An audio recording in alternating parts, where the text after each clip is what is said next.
जब भी हम बैंक से कोई सिक्योर्ड लोन लेते हैं तो बैंक के पास सिक्योरिटी के रूप में कुछ संपत्ति मॉर्गेज करनी पड़ती है।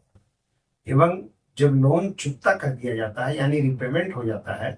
तो बैंक को नो ड्यू सर्टिफिकेट दे इशू करना पड़ता है और मॉर्गेज प्रॉपर्टी को रिलीज करना पड़ता है। मॉर्गेज प्रॉपर्टी रिलीज करने में और नो ड्यू सर्टिफिकेट इशू करने में सामान्यतः देखा गया है कि बैंक बहुत समय लगाता है और इसमें जो लोन धारक है उनको बहुत परेशानी का सामना करना पड़ता है। मुख्यतः बैंक ये कहता है कि प्रॉपर्टी के कागजात किसी दूसरे ब्रांच के वॉल्ट में है और आने में समय लगेगा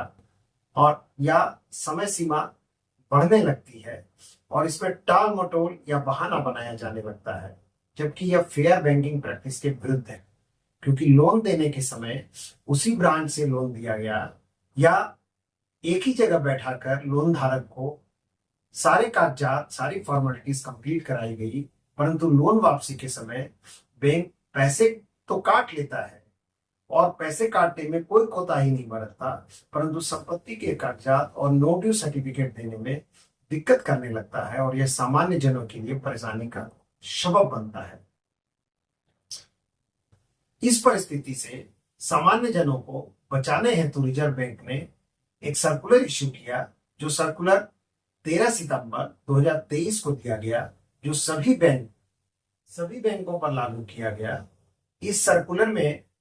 रिजर्व बैंक ने यह व्यवस्था की कि लोन से संबंधित सभी तरह का भुगतान हो जाने पर 30 दिनों के अंदर सारे डॉक्यूमेंट्स बैंक को वापस करने होंगे और संपत्ति पर कोई चार्ज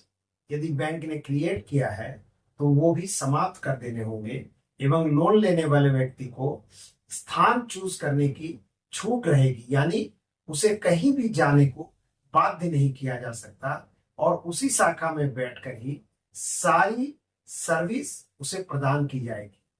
किसी तरह की देरी होने की स्थिति में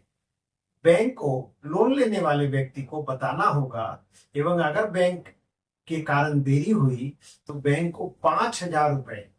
प्रतिदिन के हिसाब से विलंब शुल्क देय होगा। कोई भी डॉक्यूमेंट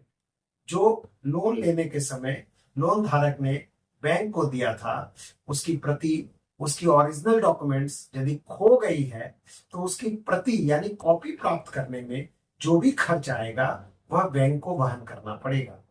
बैंक किसी प्रकार से लोन लेने वाले व्यक्ति को परेशान नहीं कर सकता और अगर करता है तो इसकी शिकायत व्यक्ति बैंकिंग लोकपाल में कर सकता है या फिर उपभोक्ता अदालत में भी इसकी शिकायत लगाई जा सकती है। अतः रिजर्व बैंक ने इस समस्या से निजात देने के लिए यह सर्कुलर इशू किया, जिस सर्कुलर के तहत मॉर्गेज प्रॉपर्टी के रिलीज और नोटिस सर्टिफिकेट इशू में जो देरी और जो व्यवधान बैंक उत्पन्न करते थे उनसे लोन धारकों को राहत प्रदान की गई। इसी तरह की और भी समस्याओं को और भी बातों को लेकर हम आगे भी आते रहेंगे। जुड़े रहे हमारे साथ।